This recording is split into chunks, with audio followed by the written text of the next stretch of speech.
Hello बच्चों, कैसे हो? आपका स्वागत है त्रिपाण स्टडी सेंटर में। आज जो आपके समक्ष टॉपिक प्रस्तुत हुआ है कई मानने में काफ़ी महत्वपूर्ण है हर एक एग्जाम व्यू से।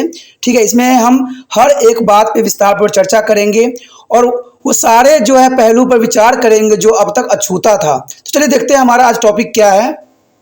यहाँ पर जो हमारे समक्ष अगला टॉपिक आया है काफ़ी महत्वपूर्ण है और हमारा टॉपिक है विसंस्कृतिकरण। देखिए, विसंस्कृतिकरण संस्कृतिकरण के उलट है।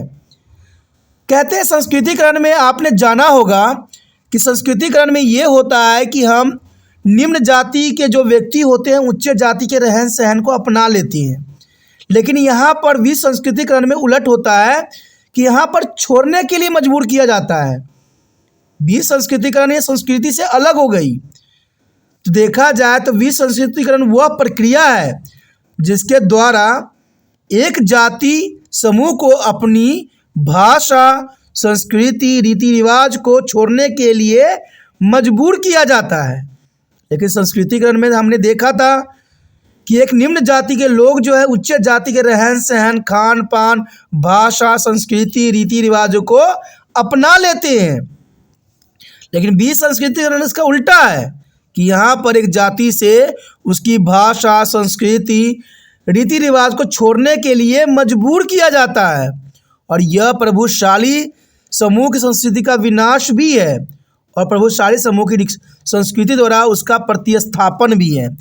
तो देखा जाए विसंस्कृतिकरण इस बात की तरफ इशारा करता है कि अपनी संस्कृति का विनाश हो जाता है इसमें और प्रभुशाली संस्कृति की जो है प्रतिस्थापना हो जाता है। यानी एक संस्कृति का विकास होता है तो एक संस्कृति का अंत होता है। अगर मान लीजिए उच्च जाति के लोग जो है निम्न जाति को अपना लेते हैं, निम्न जाति के लोग उच्च जाति को अपना लेते हैं, तो कहीं ना कहीं एक संस्कृति का तो हर्ष हुआ ही हुआ, एक संस्कृति का लोस तो होना स्वाभाविक हो जाता है। तो यहाँ पर विसंस्कृतिकरण का मतलब ये होता है कि कोई भी जाति अपनी भाषा, संस्कृति, रीति रिवाजों को छोड़ने के लिए मजबूर हो जाता है। मान लीजिए आप कहीं जाते हो, कहीं रहने लग जाते हो, आपका संस्कृति अलग है, रहन सहन अलग है, लेकिन आप उस संस्कृति के वहाँ के लोगों से तालमेल नहीं बैठा पा रहे हो और आप क्या करते हो कि लोग भी आपको जो है घृणा की दृष्टि से देखने लग जाते हैं और आपको भी अच्छा नहीं लगता है, तो आप अपनी रीति रिवाजों को छोड़ के जो है उनकी रीति रिवाजों को अपना लेती हो। तो देखा जाए तो अपनी रीति रिवाजों को छोड़ना ही विसंस्कृतिकरण कहलाता है। लेकिन मैंने ऐसे बहुत से संस्कृति देखे हैं जहाँ पर लोग चाहे ऊंचे से ऊंचे समाज में चले गए हों लेकिन फिर भी अपनी संस्कृति को उन्होंने नहीं छोड़ा है और ये काफ़ी महत्वपूर्ण बात है। अपनी संस्कृति को नहीं छोड़ना चाहिए और विसंस्कृतिकरण में यही होता है कि अपनी संस्कृति को छोड़ के, विनाश करके हम दूसरे की संस्कृति की जो है प्रतिस्थापन कर लेती हैं। अधनिष्ठता जातीय समूह की संस्कृति, भाषा, रीति रिवाजों को पूरी तरह से बदलने के व्यापक लक्षण के कारण विसंस्कृतिकरण एक धीमी प्रक्रिया है और ये देखा जाए तो विसंस्कृतिकरण जो है एक धीमी प्रक्रिया है। कारण क्या है कि इसमें संस्कृति, भाषा, रीति रिवाज को हम पूरी तरह से नहीं बदल सकती, ये बदलता है समय के साथ और धीरे धीरे। इसमें हम जो जल्दबाजी करें तो ऐसा संभव नहीं है कि हम कोई चीज़ को लिए अपने आप को हम बदल दिए। आपने देखा भी होगा कि कई लोग जो है धर्म जो है अंतरण कर लेते हैं, यानी धर्म को बदल लेते हैं। तो इसमें यही बात होता है कि वो अपनी धर्म को पूरी तरह से नहीं छोड़ सकती और ये इसलिए धीमी प्रक्रिया है। अगर हम किसी दूसरे धर्म में जा रहे हैं तो सबसे पहले तो उसको दूसरे धर्म को समझने में, उसके आदतों को अपनाने में बहुत लंबा समय लग जाता है। हम डायरेक्ट उस चीज़ को अपना नहीं सकते हैं। इसलिए देखा जाए तो विसंस्कृतिकरण के जो लक्षण होते हैं वो धीमी प्रक्रिया है, इसको हम जो है एकाएक नहीं बदल सकते।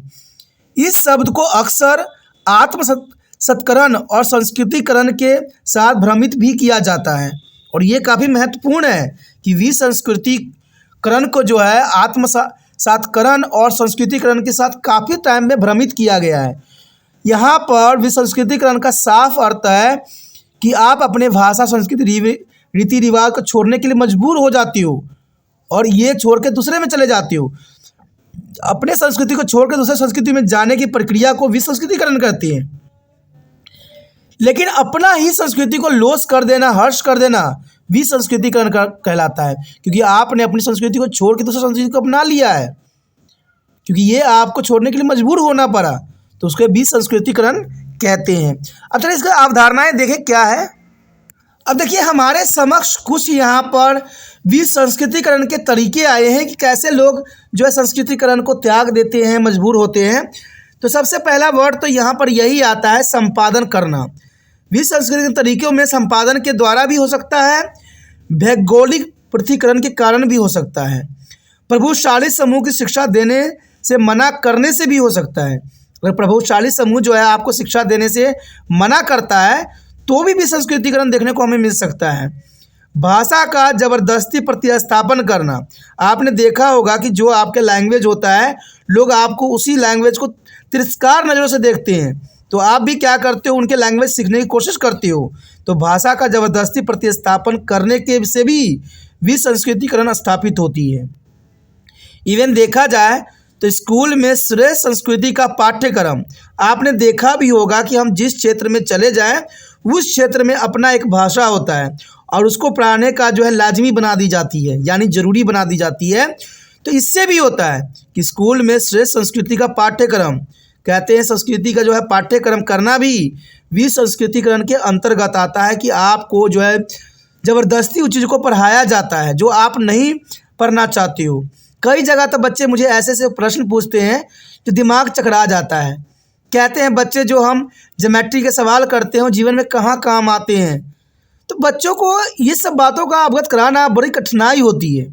कहते हैं कि आम व्यक्तियों के लिए ज्योमेट्री के जैसे जो होते हैं उनको तो कहीं उनको आता ही नहीं है, फिर भी उनके सिलेबस में होता है। लेकिन देखा जाए तो प्राथमिक शिक्षा इम्पोर्टेंट होती है। कहते हैं प्राथमिक शिक्षा हर बच्चों को ग्रहण करना चाहिए। तो ऐसे बहुत से प्रश्न होते हैं जो कि आपके मन में भी उठते रहते हैं, तो हम उसको नज़रअंदाज नहीं कर सकते हैं। विसंस्कृतिकरण जो है स्कूलों में श्रेष्ठ संस्कृति पाठ्यक्रम को अंतर्गत भी रहती है। इवन देखा जाए तो प्रशिक्षित प्रभुशाली समूह से भी होता है कि मान लीजिए कोई काफ़ी शिक्षित है और प्रभावशाली है, तो वो जो है अपनी संस्कृति दूसरे बच्चों को ही पढ़ाने की कोशिश करती है। और ये शिक्षा में किस स्तर पे भी देखने को मिला है। अगर आप देखिए जैसे जैसे आप स्कूल में जाइएगा, चाहे वो हिंदू का स्कूल हो, चाहे मुस्लिम को चाहे सिख का हो, चाहे ईसाई का, चाहे जैन का हो, पहले वो अपने धर्म के बारे में ही आपको अनुसरण करवाएंगे। और ये ऐसे स्कूल में भी होता है। स्कूल जिस धर्म से रिलेटेड होती है उसी प्रकार के प्रावधान भी किए जाते हैं। तो यहाँ पर विसंस्कृतिकरण का साफ आप उदाहरण देख सकते हो और इसमें कोई दो राय नहीं है। ये बहुत ही महत्वपूर्ण बात है कि हम जैसे जिस स्कूल में हम जाते हैं उसी प्रकार की हमें जो है शिक्षा दी जाती है, उसी तरह के तौर तरीके सिखाए जाते हैं। और ये काफ़ी महत्वपूर्ण है और ये विसंस्कृतिकरण के अंतर्गत आता है। देखा जाए तो पाठ्यक्रम में प्रभुशाली समूह की संस्कृति से बचाना होता है कि आपको अपनी संस्कृति को बचाना है और इसमें आपको बहुत समय लग जाती है या आप अपनी संस्कृति बचा भी नहीं पाते हो। तो यहाँ पर विसंस्कृति बहुत काफ़ी महत्वपूर्ण है कि मजबूरन आपको दूसरी संस्कृति में जाना पड़ता है। तो ये विसंस्कृति के अंतर्गत आता है।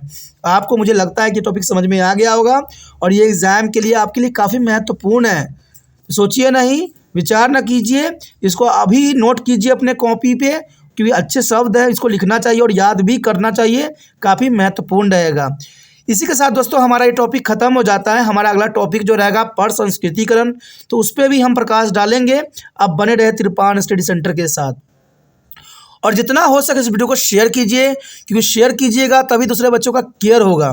सिर्फ आप तक ये वीडियो पहुंच जाने से दूसरे बच्चे का भलाई नहीं होता है, क्योंकि तिरपान स्टडी सेंटर यही चाहता है कि वीडियो हर एक बच्चों को तक पहुँचे, हर बच्चे इस बातों से अनुसरण हो सके, सही ज्ञान का जो है मार्गदर्शन प्राप्त हो सके। तो सोचिए नहीं, विचार न कीजिए, अभी तिरपान स्टडी सेंटर को जो है दूसरे बच्चे पहुंचाने में मदद कीजिए। और इसके लिए कुछ नहीं करना है, यूट्यूब से लिंक को कॉपी करना है, व्हाट्सएप स्टेटस पर लगा देना है, जो कि बहुत काफ़ी आसान है। ये आप हमेशा करते हो और करते ही रहना, ठीक है।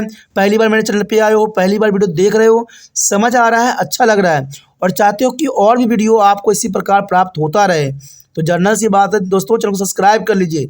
सब्सक्राइब कीजिएगा तो यहाँ बहुत कुछ प्राप्त होगा, क्योंकि तिरपान स्टडी सेंटर 8th से लेकर MA तक के बच्चों के लिए महत्वपूर्ण है और ये काफ़ी महत्वपूर्ण प्लेटफॉर्म बना रहा है। तो सोचिए नहीं, विचार न कीजिए, अभी तिरपान स्टडी सेंटर को सब्सक्राइब करके अपने मोबाइल में सेव कीजिए।